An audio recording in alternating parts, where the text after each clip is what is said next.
ఆయన సన్నిధిలో మనం ఉండటానికి ప్రభువు సహాయము చేశారు. హల్లెలూయా. నేటి వాక్య ధ్యానము కొరకు ఒక మాటను చదువుకుందాం. నిర్గమాకాండము 1వ అధ్యాయము 12వ వచనము. 1వ అధ్యాయము 12వ వచనము. అయినను ఐగుప్తీయులు వారిని శ్రమ పెట్టిన కొలది వారు విస్తరించి ప్రబలిరి గనుక ఇశ్రాయేలీయుల ఎడల అసహ్యపడిరి. శ్రమ పెట్టిన కొలది వారు విస్తరించి ప్రబలిరి. ప్రార్థన. మమ్మల్ని అతి మిక్కిలిగా ప్రేమించిన మా ప్రియ పరలోకపు తండ్రి, ఉదయకాల సమయంలో మరొకసారి మీ పాద సన్నిధి చేరటానికి మీరు చూపిన కృపను బట్టి స్తోత్రాలు. గడచిన కాలం మీ రెక్కల నీడలో భద్రపరిచారు. క్షేమాన్ని సమృద్ధిని మాకు అందించారు. వందనాలు. మరొక ప్రభు దినాన మీ సన్నిధిలో మేము ఉండటానికి సహాయము చేశారు. మీ అద్భుత ఆశ్చర్య కార్యాలు మా మధ్యలోన జరిగించండి. మీ కృపకు అప్పగించుకుంటూ ఉన్నాం. ఈ లేఖన భాగాన్ని మా వినికిడిలో దీవించండి. మా సమయాన్ని దీవెనకరంగా మార్చండి. వినగలిగిన చెవిని గ్రహించే హృదయాన్ని మా అందరికి ఇవ్వండి అయ్యా. అల్పుణ్ణైన నన్ను మరుగు చేయండి. మీ ఆత్మచేత నింపి వాడుకొనండి. మీకే మహిమలు ఆరోపిస్తూ యేసయ్య పరిశుద్ధ నామంలో అడిగి వేడుకుంటున్నాము తండ్రి. ఆమేన్. దేవునికి స్తోత్రం. హల్లెలూయా. ప్రభువునందు ప్రియ సహోదరి సహోదరులారా, ఇశ్రాయేలీలు దాదాపుగా 400 సంవత్సరాలు ఐగుప్తు బానిసత్వంలో ఉండిపోయారు. వీరికి ఏ విధంగానూ కూడా ఒక నమ్మిక, ఒక నిరీక్షణ అనేది లేదు. ఎప్పటికైనా మేము ఈ బానిసత్వం నుంచి బయటికి వెళ్తాము అన్న నిరీక్షణ ఏమాత్రం కూడా లేదు. అటువంటి పరిస్థితుల్లో ఐగుప్తీయులు వీరిని గమనిస్తూ వస్తే, ఐగుప్తీయులు ఇశ్రాయేలీల్ని శ్రమ పెట్టిన కొలది ఇశ్రాయేలీలు ప్రబలినట్టు, విస్తరించినట్టు వాక్యం మనకు చెప్తా ఉంది. గమనించండి, క్రైస్తవ జీవితం కూడా శ్రమలు లేనిదిగా ఉంటే మనం ఎక్కడో మన భక్తిలో రాజీ పడిపోతున్నాము అన్న సంగతిని మనం ఒప్పుకోక తప్పదు. నాకు శ్రమలు కలుగుతున్నాయి అని మనం వాపోతున్నాము అంటే ఖచ్చితంగా మన భక్తిలో, మన విశ్వాస జీవితంలో మనం ముందుకు వెళ్తున్నాము అని అర్థం. ఒకవేళ నాకు ఏ బాధ లేదు, నాకు ఏ శ్రమ లేదు, నాకు ఎటువంటి ఇబ్బంది లేదు అన్న విధానంలో మనం ఉన్నామంటే మనం భక్తిలో, మనం విశ్వాసంలో రాజీ పడిపోతున్నాము. గమనించండి. వాస్తవానికి 51వ సంవత్సరం క్రీస్తు శకంలో 51వ సంవత్సరంలో తోమా, ఆది అపోస్తలుడైన తోమా భారతదేశానికి వచ్చాడు. 52 మొదలుకొని 64వ సంవత్సరం వరకు కూడా నీరో చక్రవర్తి రోమా సామ్రాజ్యాన్ని పరిపాలిస్తూ వచ్చాడు. అప్పుడు నీరో చక్రవర్తి క్రైస్తవులకు కలిగించిన హింసలు అన్నీ ఇన్ని కాదు. గమనించండి. మెట్టుకు ఒక చిన్న మాట చెప్తాను మీకు.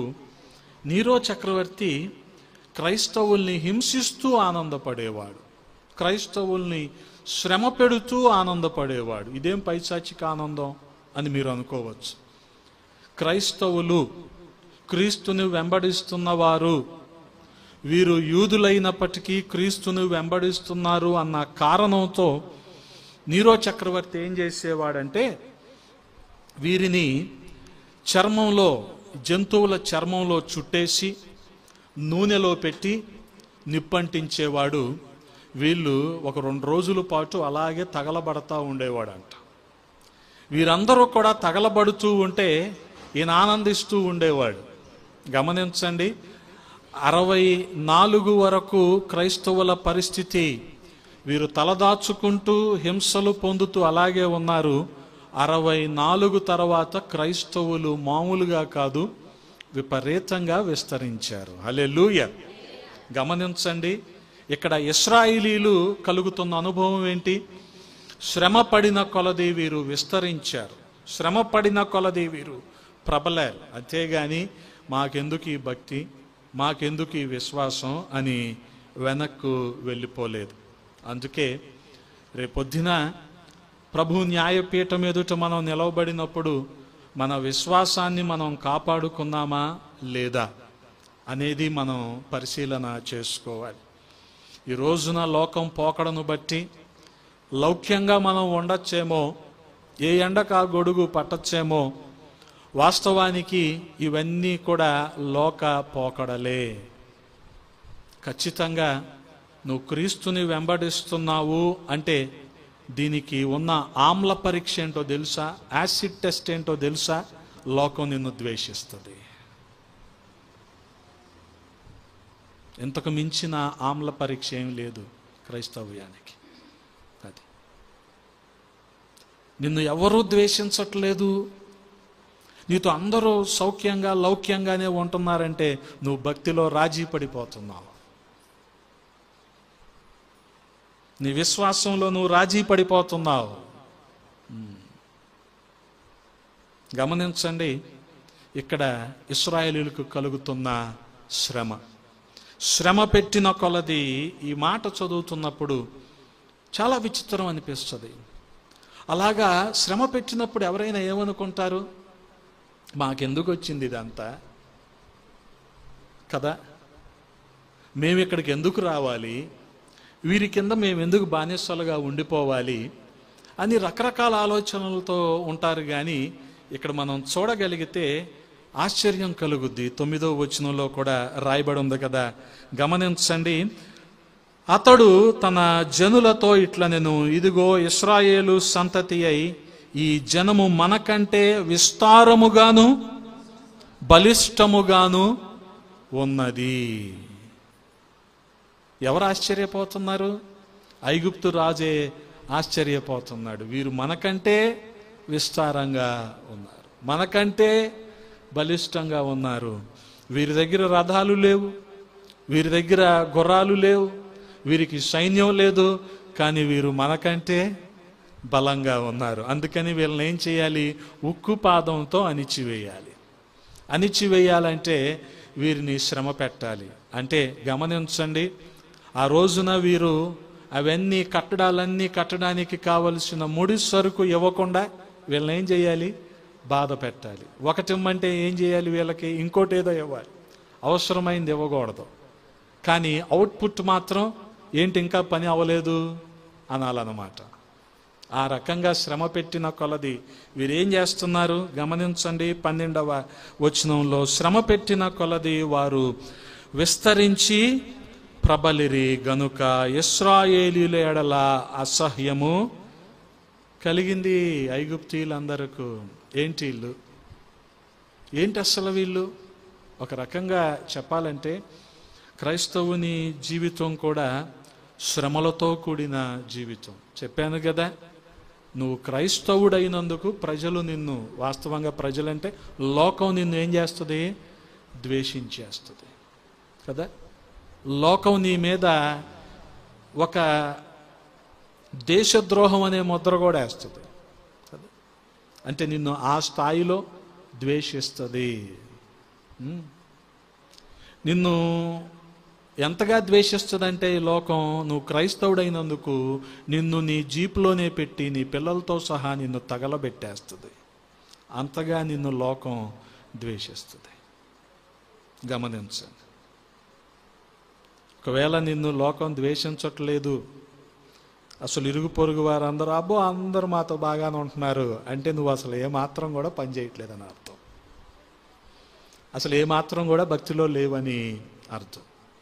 అందుకే దేవుడు ఎప్పుడూ కూడా మనకు శ్రమలు లేని క్రైస్తవ్యాన్ని భరోసాగా ఇవ్వలేదు.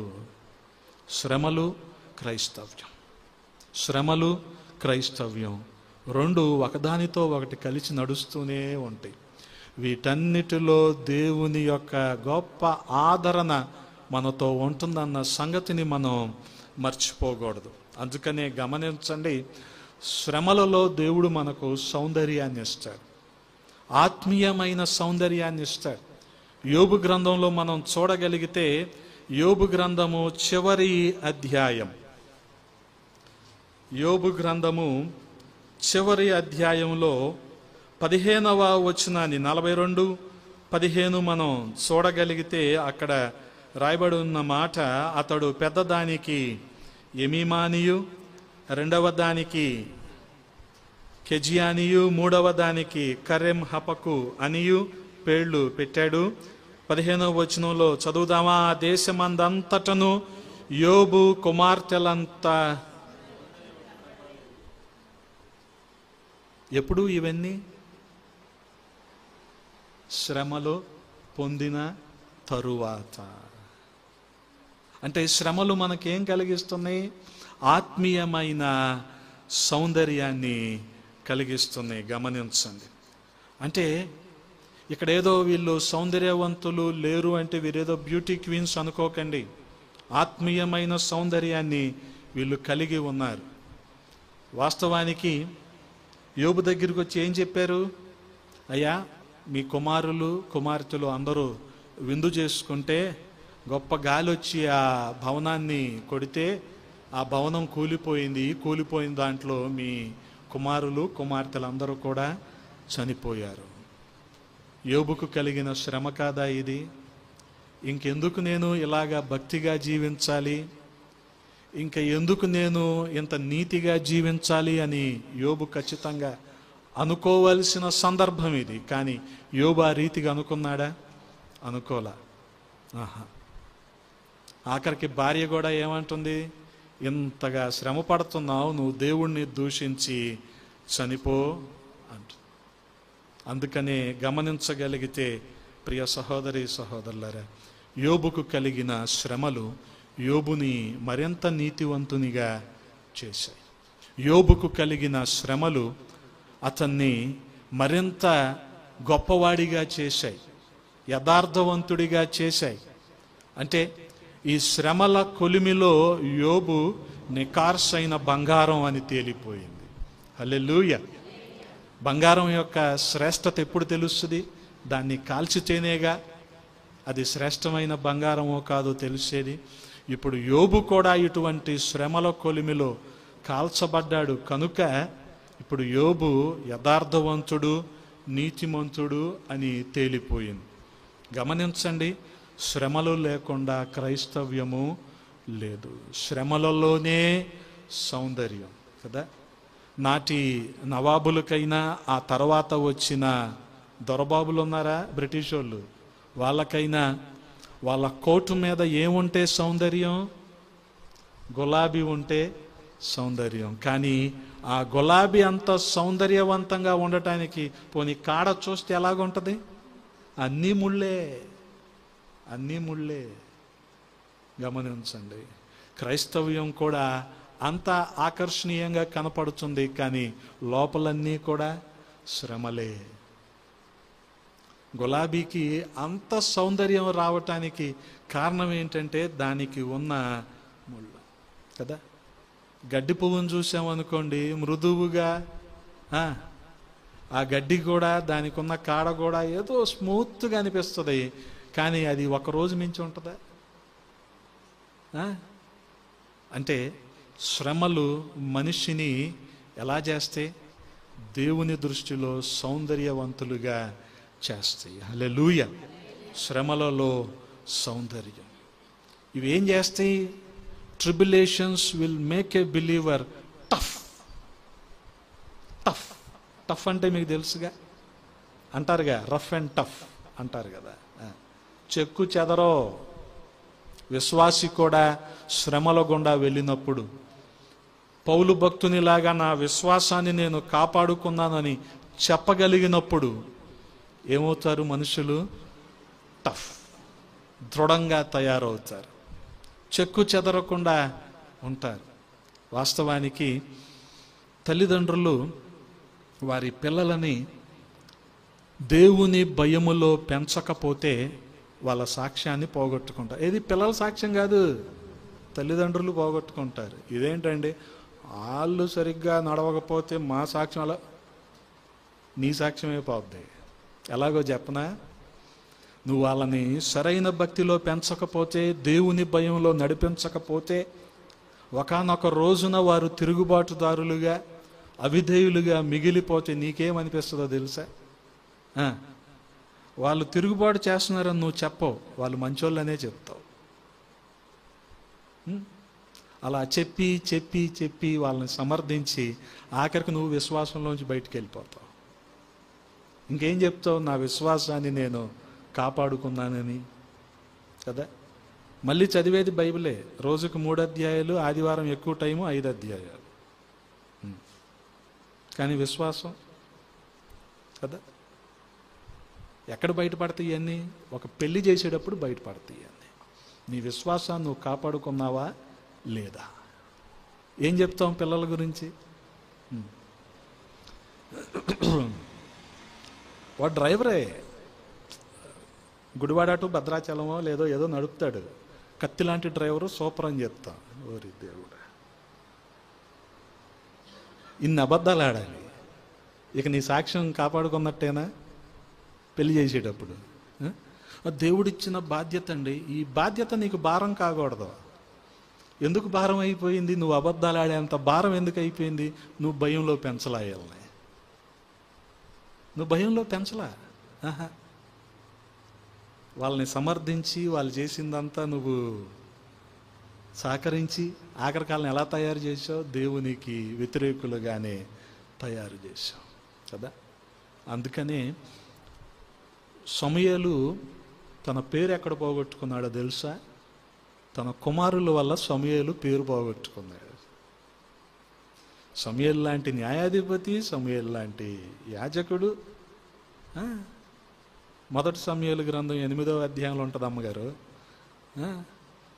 అటువంటి న్యాయాధిపతి, అటువంటి యాజకుడు, అటువంటి ప్రవక్త ఇశ్రాయేలీల్లో లేరు. కానీ తర్వాత 2 కుమారులు యోవేలు, అబియా ఏమైపోయారు? లంచగొండులు అయిపోయారు. గమనించండి, న్యాయాన్ని తిప్పివేశారు.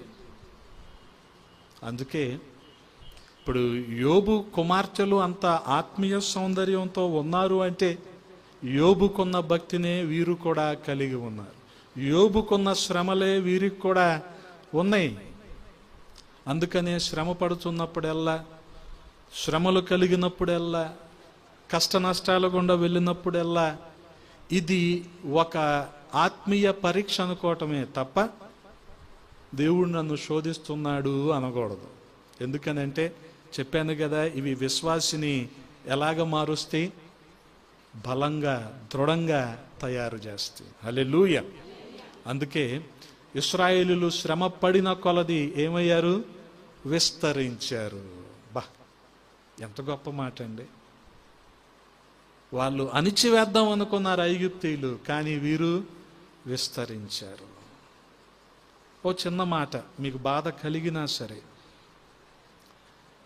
ఈ రోజున 2025 2021లో అధికారికంగా క్రైస్తవుల జనాభా భారతదేశ జనాభాలో 2.1%.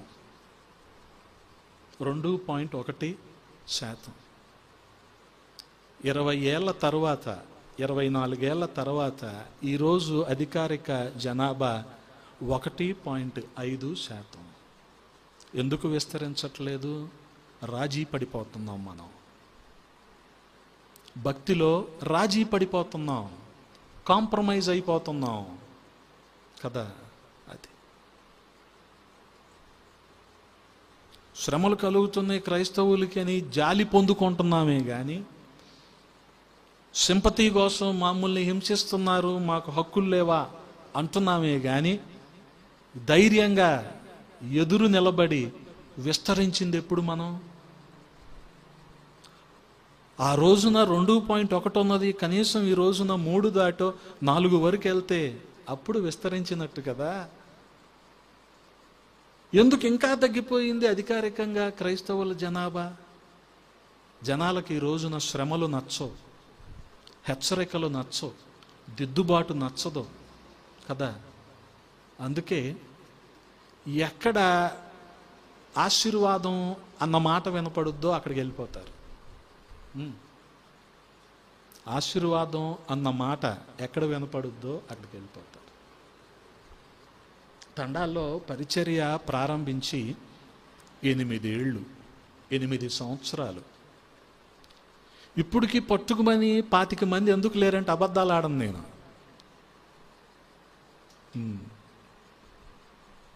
నీకు అవి వచ్చేస్తే ఇవి వచ్చేస్తే అది ఇది అని నేను బ్రహ్మాండం బద్దలైపోద్ది, నువ్వు గొప్పడు అయిపోతావు, ఈ మాటలు చెప్పను నేను. అవి చెప్పితే జనాలు తప్పుగా అవి చెప్పకూడదుగా. ఎందుకని? ఖచ్చితంగా నువ్వు ప్రభువుని నమ్ముకున్నందుకు నీకు శ్రమ కలుగుద్ది.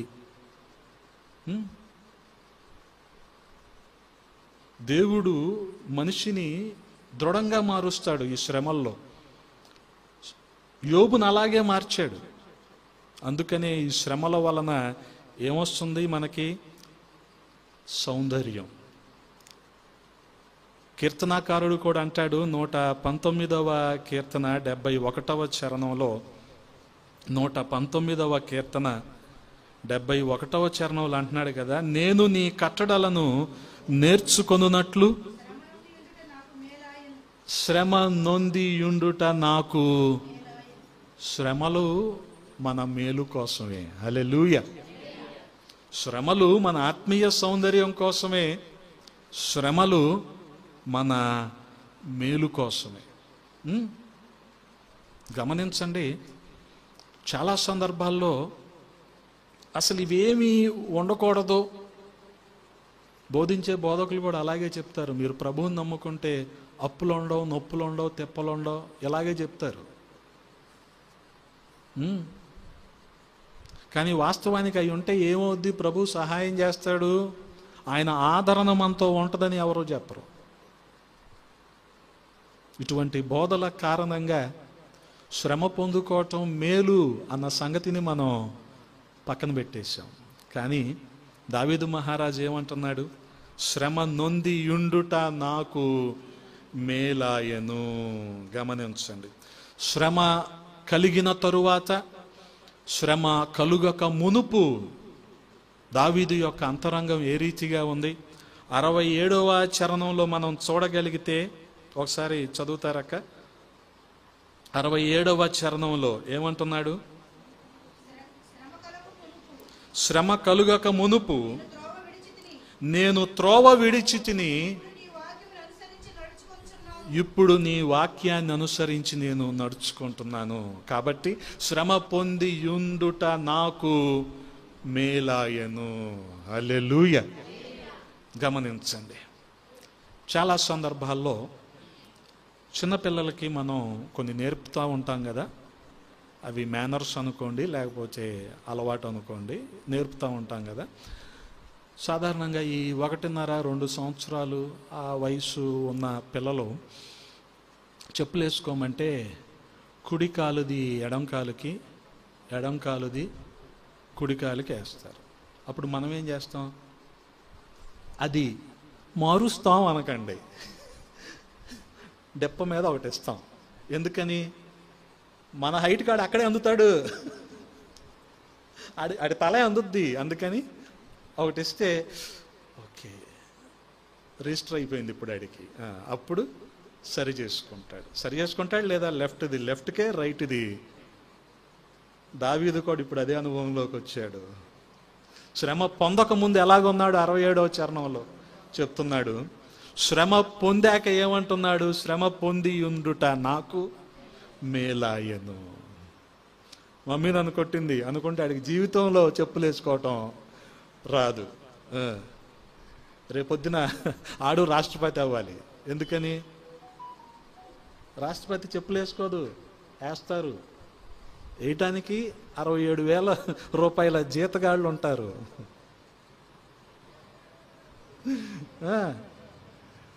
అయ్యో, రాష్ట్రపతి మామూలు భోగం కాదు.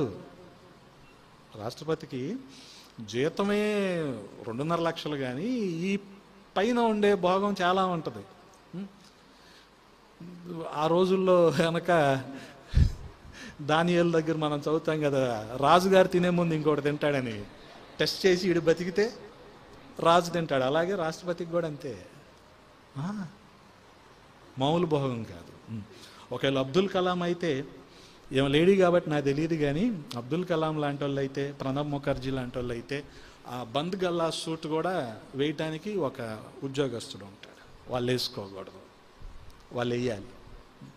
చెప్పులు కూడా వాళ్ళు వచ్చి వేయాలి. ప్రోటోకాల్ అంటాం కదా దీన్ని, అది. ఇప్పుడు ఏం చేయాలి? మనం కూడా రాష్ట్రపతి అయిపోవాలి, దేవుని నామానికి మహిమ అనాలి.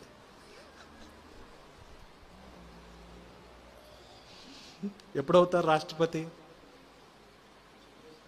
కాదు, 2 మోకాళ్ళ ఆపరేషన్ జరిగాక, ఒక వెన్నెముక ఆపరేషన్ అయ్యాక అవుతారు రాష్ట్రపతి. అది ఇది మర్చిపోతారే. ముందు ఇది అవనివ్వండి, తర్వాత రాష్ట్రపతిలో అవుతారు. అందుకనే శ్రమ పొంది ఉండుట నాకు మేలాయను. గమనించండి, నేటి క్రైస్తవ్యంలో చాలామంది అనుకునేది ఏంటంటే, శ్రమలు లేని క్రైస్తవ్యమే మాకు కావాలి, శ్రమలు పొందుకుంటున్న క్రైస్తవ్యం మాకు వద్దు. యోబు భక్తుని జీవితంలో కూడా శ్రమలను దేవుడు ఇచ్చాడు. ఇది యోబు భక్తుడే ఒప్పుకుంటాడు. 6వ అధ్యాయము యోబు గ్రంథం 6వ అధ్యాయము 2వ వచనంలో, యోబు గ్రంథం 6వ అధ్యాయము 2వ వచనంలో ఒకసారి చదువుతారా? అదిగోండి, తూచి ఇస్తాడంట. అంటే ఎవరు ఎంత హ్యాండిల్ చేయగలరో అంత శ్రమనే ఇస్తాడు కదా. ఎవరు ఎంత మోయగలరో అంత బరువే ఇస్తాడు దేవుడు. నేను తట్టుకోలేకపోతున్నాను అంటాడు మనిషి, కానీ మనం తట్టుకునే అంతే ఇస్తాడు. అందుకే 7వ అధ్యాయములో కూడా అంటున్నాడు కదా యోబు భక్తుడు, 7వ అధ్యాయము 51వ వచనం, 7వ అధ్యాయము 51వ వచనం చదవండి అక్క. 21.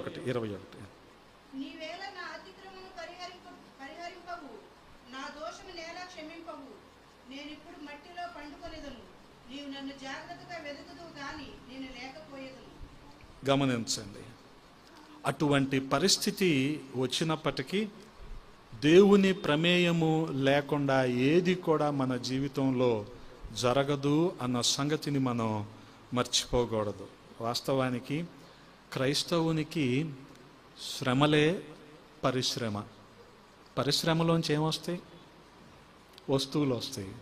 శ్రమల్లో నుంచి ఎవరు వస్తారు? క్రైస్తవుడు వస్తాడు. హల్లెలూయా. చెప్పాను కదా, ఆ 52 నుంచి 64వ సంవత్సరం వరకు నీరో చక్రవర్తి ఎంతగా క్రైస్తవుల్ని హింసించాడో ఆ తర్వాత క్రైస్తవులు అంతగా విస్తరించారు. హల్లెలూయా. అంత మాత్రమే కాదు, ఇవి యోబు భక్తుడు, దావీదు మహారాజు అనుభవాలైతే, పౌలు అనుభవంలో శ్రమ ద్వారా మనము ఓర్పును నేర్చుకుంటామంట. గమనించండి, రోమీలకు రాసిన పత్రిక 5వ అధ్యాయము 3-4 వచనాల్లో మనం చూడగలిగితే, రోమీలకు రాసిన పత్రిక 5వ అధ్యాయము 3-4 వచనాల్లో శ్రమ ఓర్పును, ఓర్పు పరీక్షను, పరీక్ష నిరీక్షణను కలుగజేస్తుంది. కాబట్టి దీన్ని మనం గమనించుకొని శ్రమల్లో మనం ఏం చేయాలి? శ్రమల్లో అతిశయపడాలి. హల్లెలూయా. గమనించండి, శ్రమ పడినందుకు గర్వించాలి, కానీ మన గర్వం దేంట్లో? గమనించండి, రక్షించబడి కొంతకాలం అయిందనుకోండి, అదొక గర్వం. వాళ్ళకి రక్షణ లేదండి అంట. వాళ్ళకి రక్షణ గురించి చెప్పటానికే కదా దేవుడు ముందు నిన్ను రక్షించుకున్నాడు. ఈ సంగతి మర్చిపోయి వాళ్ళనేదో మనం ఏదో రక్షించబడ్డామన్న అతిశయం కదా. వాస్తవానికి రక్షణ గురించి మనం అతిశయపడటానికి వీల్లేదు. ఎందుకనంటే కృప ద్వారా మనము రక్షించబడ్డాం. ఇందులో ఎవరో కూడా అతిశయించడానికి వీల్లేదు కదా. వాస్తవానికి మనం సైకిల్ నేర్చుకుంటాం కదా. సైకిల్ నేర్చుకునేటప్పుడు చూడండి, ప్రారంభంలో వణుకుతాడు హ్యాండిల్ పట్టుకొని, కానీ తర్వాత అస్సలు హ్యాండిల్ కూడా వదిలేస్తాడు. నిజమే. ఏమొచ్చింది ఇప్పుడు? మితిమీరిన ఆత్మవిశ్వాసం వచ్చేసింది. అందుకే జఫన్యా గారు ఏమంటారంటే, మన వాళ్ళకి సైకిల్ ఎక్కడం వచ్చు అంట, దిగటం రాదంట. సైకిల్ ఎక్కడం వచ్చు కానీ దిగటం రాదు. ఈ విషయాల గురించి మనం అతిశయపడుతున్నాం కానీ రక్షణ గురించి, కృపావరాలను గురించి, ఆత్మవరాలను గురించి అతిశయపడుతున్నాం కానీ ఇక్కడ పౌలు అనుభవంలో మనకు చెప్తున్నాడు, శ్రమలలో మనం అతిశయపడాలి, శ్రమ కలిగినందుకు మనం అతిశయపడాలి. గమనించండి. అందుకని ఓర్పు శ్రమల ద్వారా కలుగుతుంది. ఓర్పు కలగటానికే శ్రమను దేవుడు అనుమతిస్తాడు. గమనించండి. ఓర్పు కలగటానికే శ్రమను దేవుడు అనుమతిస్తాడు. వాస్తవానికి మనం చూడగలిగితే శ్రమల ద్వారా విధేయత వస్తుందంటాడు ఇదే పౌలు అపోస్తలుడు. హెబ్రీయులకు రాసిన పత్రిక 5వ అధ్యాయం 8వ వచనంలో మనం చూడగలిగితే, హెబ్రీయులకు రాసిన పత్రిక 5వ అధ్యాయము 8వ వచనం, ఆయన కుమారుడయ్యుండి తాను పొందిన శ్రమల వలన విధేయత నేర్చుకొనెను. గమనించండి, యేసుక్రీస్తు ప్రభువు వారు పొందిన శ్రమల వలన ఆయన ఏమి నేర్చుకున్నాడు? విధేయత నేర్చుకున్నాడు. హల్లెలూయా. కాబట్టి శ్రమల వలన మనము విధేయత నేర్చుకుంటాం. యేసుక్రీస్తు ప్రభువు వారు ఎంతగా శ్రమ పొందాడు అంటే సిలువ మరణము పొందే అంతగా ఆయన శ్రమ పొందాడు. సిలువ మరణం పొందే అంతగా ఆయన తండ్రికి విధేయత చూపించాడు. అయ్యా, స్వస్థతలు జరుగుతున్నాయి, దయ్యాలు వెళ్ళిపోతున్నాయి, ఇక్కడి వరకు బాగానే ఉంది, కానీ నేనెందుకు సిలువలో చనిపోవాలని అడిగాడా? అడగల. అదే ఆయన విధేయత. హల్లెలూయా. కాబట్టి విధేయత ప్రతి విశ్వాసిని కూడా ఒక ఉన్నతమైన స్థానంలోనికి తీసుకువెళ్తుంది. గమనించండి,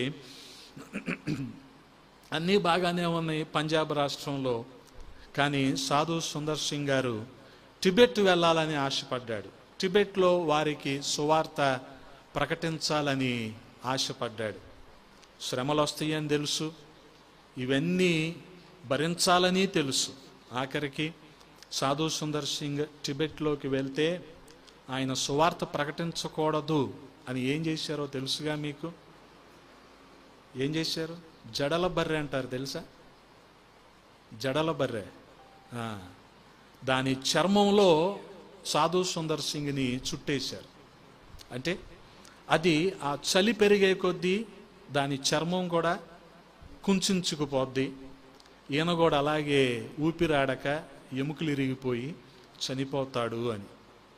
అటువంటి పరిస్థితులను కూడా సాధు సుందర్ సింగ్ భరించాడు. ఇలాంటివి ఉంటాయని తెలిసి అయ్యా నన్ను అటువంటి ప్రాంతాలకు నేను వెళ్ళనయ్యా అన్నాడా? గమనించండి, ఈ రోజున క్రైస్తవ్యం ఎలా తయారైపోయిందంటే easy cosy Christianity. Easy cosy, సౌకర్యవంతమైన విలాసవంతమైన క్రైస్తవ్యం. అంటే వీళ్ళు జనాలకు ఏం చెప్పదలుచుకుంటారంటే, మీరు కూడా ప్రభువుని వెంబడిస్తే మీరు కూడా మల్టీ మిలియనర్ లాగా అవుతారు అని. పారాగన్ చెప్పులు తెగిపోతే కుట్టించుకోకుండా దానికి పిన్నీసు పెట్టుకొని తిరిగే సువార్థికులు ఈ రోజుకి ఉన్నారన్న సంగతి మీకు తెలుసా? వాళ్ళకి ఈజీ కోజీ క్రిస్టియానిటీ కాదే అది. వాళ్ళకు కూడా అది సాధు సుందర్ సింగ్ లాంటి పరిస్థితులే అవన్నీ. గమనించండి. అందుకే విధేయత ఎక్కడుంటుందంటే, ప్రభువు ఎక్కడికి వెళ్ళమంటే అక్కడికి వెళ్ళే దాంట్లోనే మన విధేయత ఉంటుంది. ఇక్కడ నువ్వు పుట్టిందే చనిపోవటానికి అంటే ఎవరు కూడా పుట్టడానికి ఇష్టపడరు. అసలు క్రిస్మస్ ఉన్నదే దేనికోసం? గుడ్ ఫ్రైడే కోసం. గుడ్ ఫ్రైడే ఉన్నది దేనికోసం? ఈస్టర్ కోసం. ఇలా గుడ్ ఫ్రైడే ఉంది, నిన్ను సిలువేస్తారు అని తెలిస్తే ఆయన పుట్టడానికి. కానీ ఆయన విధేయత చూపించాడు. గమనించండి, ఆయన విధేయత చూపించాడు. నువ్వు ప్రభుని నమ్ముకుంటే నిన్ను వెలేస్తారు అని చాలామంది ఈ రోజున భక్తులు చెప్తూ ఉంటే దానికి కూడా సిద్ధపడి నిలబడిన భక్తులు ఎంతమంది ఉన్నారో తెలుసా? ఎందుకు వాళ్ళు ప్రభుని నమ్ముకున్నారంటే వాళ్ళు దేవుని మాటకు విధేయత చూపించారు. అందుకే హెబ్రీ గ్రంథంలోనే అంటాడు, హెబ్రీ పత్రికలోనే అంటాడు,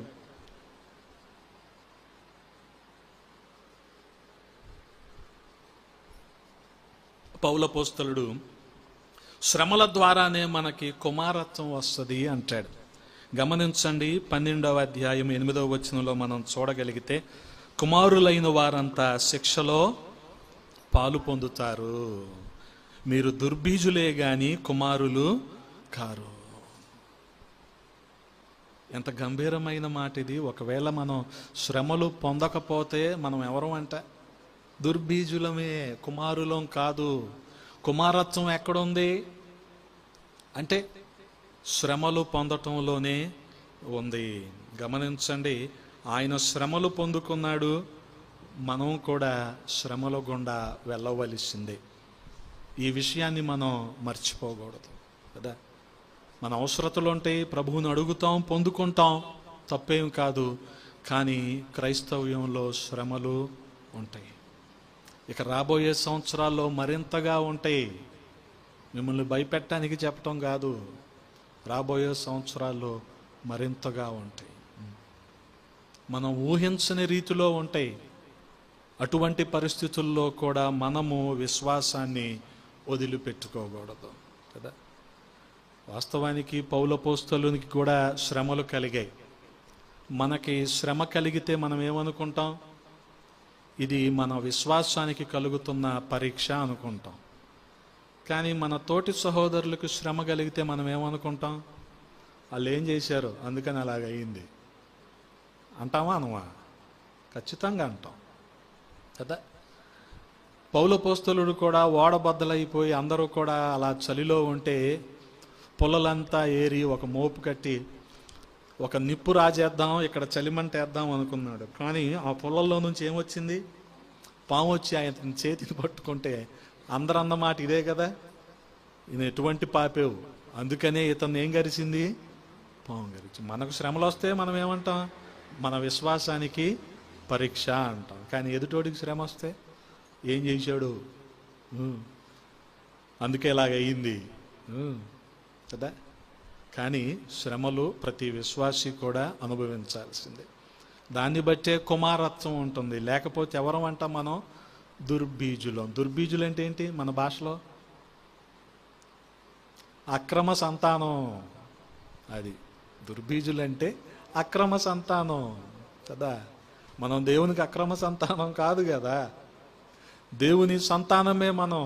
అంటే ఖచ్చితంగా మనం శ్రమలను అనుభవించి తీరాల్సిందే. ఇక శ్రమలు అతిశయం అన్నాడు కదా పౌలపోస్తలుడు. అలాగే శ్రమలు మనకేంటంటే ఘనత. హల్లెలూయా. గమనించండి, పేతురు రాసిన మొదటి పత్రిక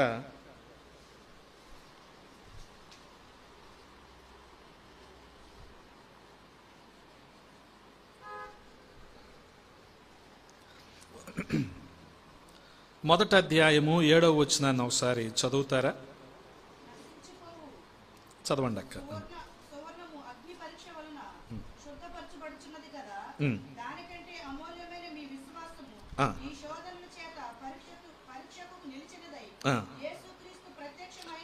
మీకు ఎప్పుడు శోధనలో మనం నిలిచినప్పుడు, శ్రమను మనం సహించినప్పుడు మనకి 3 బహుమతుల గురించి పేతురు అపోస్తలుడు మాట్లాడుతున్నాడు. ఏమంటున్నాడు? మనకేమొస్తుందంట? మెప్పు, మహిమ, ఘనత. హల్లెలూయా. కొత్త వాహనం కొనుక్కుంటే, కొత్త వస్తువు కొనుక్కుంటే, అందులో నీ దసరా సీజన్ సోనో విజన్లో దేవునికి మహిమ అనుకుంటాం మనం. కానీ శ్రమ పొందితే దేవునికి మహిమ.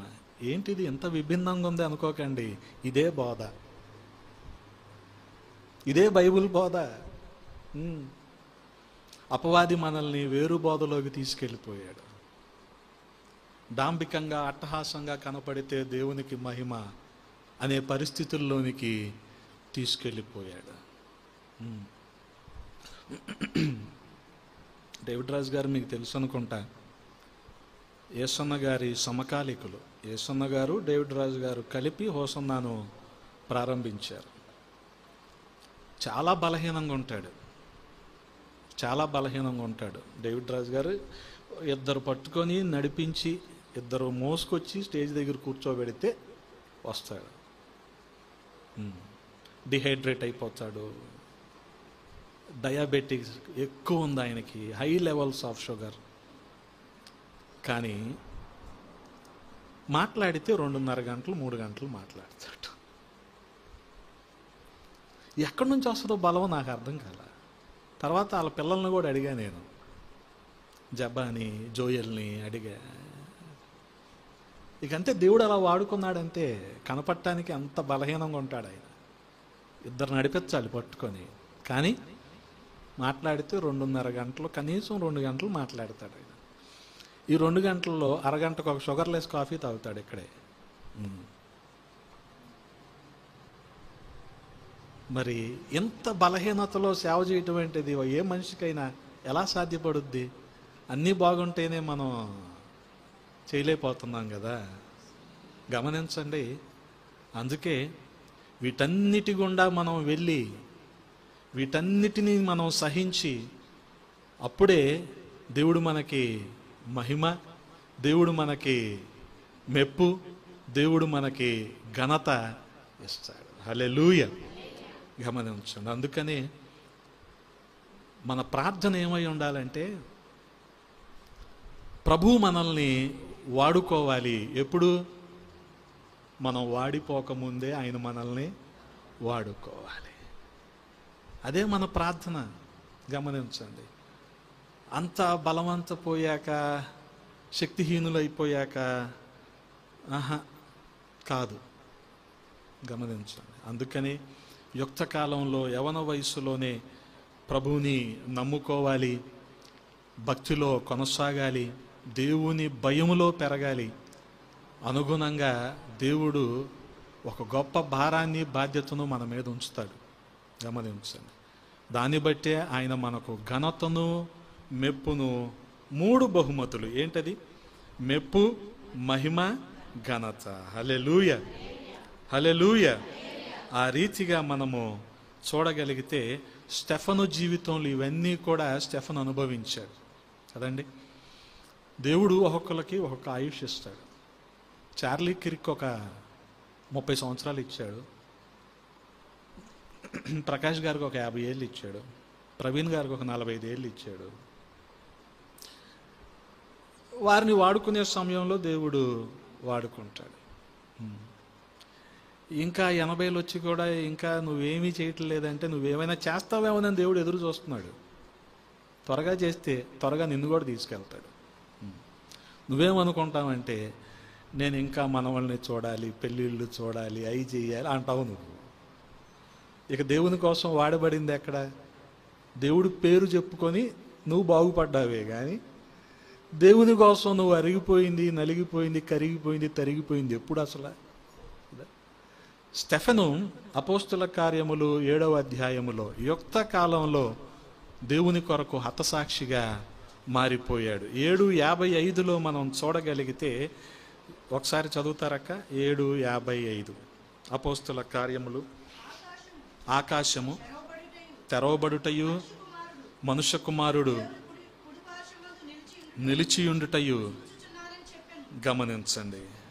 శ్రమలు పొందిన తన పిల్లలను స్వీకరించడానికి అక్కడ యేసయ్య రెడీగా ఉన్నాడు.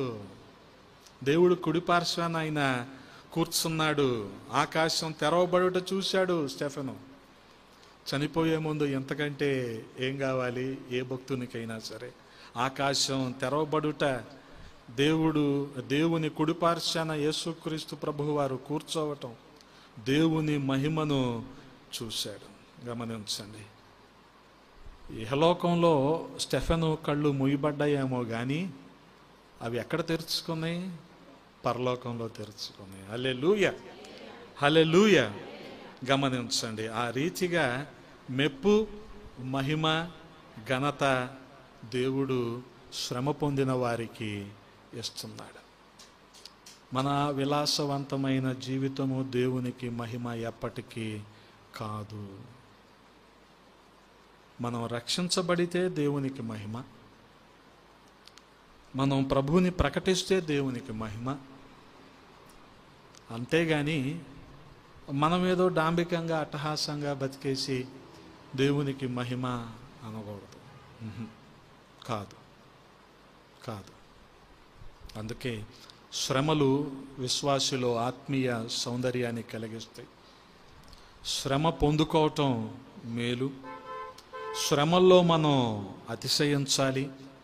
శ్రమల ద్వారానే దేవుడు మనకు మెప్పును, మహిమను, ఘనతను ఇస్తాడు. హల్లెలూయా. అందుకనే మనం చూడగలిగితే పేతురు అపోస్తలుడే తన మొదటి పత్రిక 5వ అధ్యాయము 10వ వచనంలో అంటున్నాడు కదా, తన నిత్య మహిమకు క్రీస్తునందు మిమ్మును పిలిచిన సర్వకృపానిధియగు దేవుడు కొంచెము కాలము మీరు శ్రమపడిన పిమ్మట తానే మిమ్ములను సంపూర్ణులుగా చేసి స్థిరపరిచి బలపరుచును. Temptations are temporary. ఈ శ్రమలు కూడా ఎంతకాలం అంటున్నాడు ఇక్కడ? కొంతకాలం, కొంచెం కాలం. ఈ కొంచెం కాలానికి మనమేమంటాం కదా,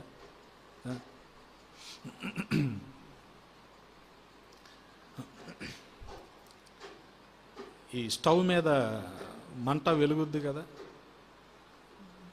సిలిండర్ కంప్లీట్ అయ్యే టైంకి ఒకలాగా వస్తుంది మంట. సిలిండర్ ఫుల్గా ఉన్నప్పుడు ఒకలాగా వస్తుంది మంట. ముందు బ్లూ వచ్చి పైన ఏమొస్తుంది?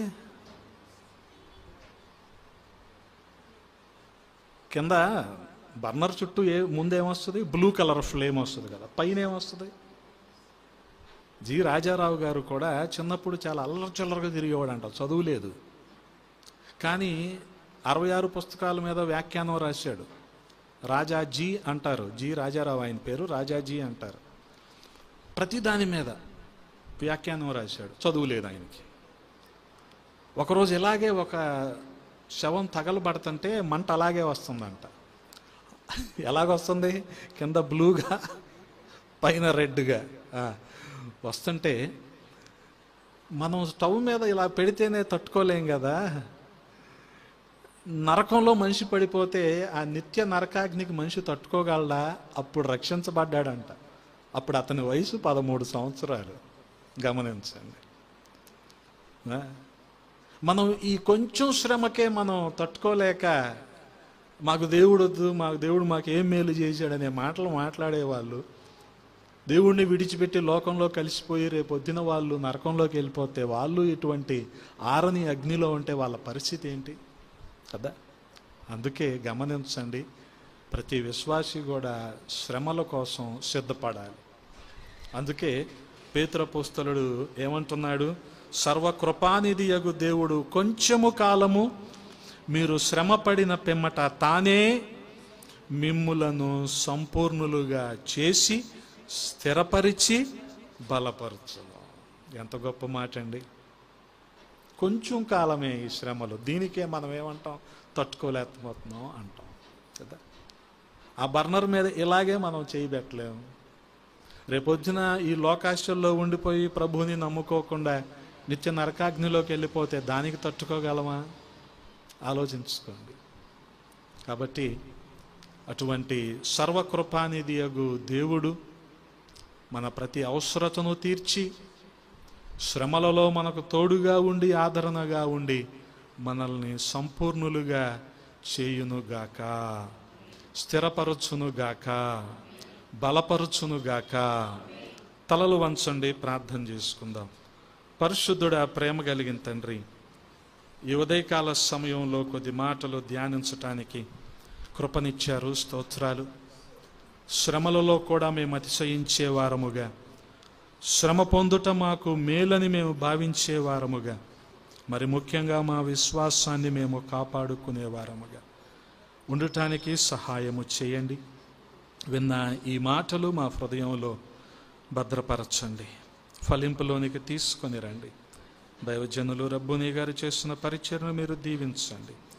జేఎన్సీ పరిచర్యలు నూతన ప్రాంతాల్లో విస్తరించబడటానికి కృపనివ్వండి. సంఘాన్ని దీవించండి, ఆశీర్వదించండి. ప్రతి అవసరతను తీర్చమని యేసయ్య నామంలో అడిగి వేడుకుంటున్నాము తండ్రి, ఆమేన్. మీ అందరికీ వందనాలు. దేవుడు మిమ్మల్ని దీవించునుగాక.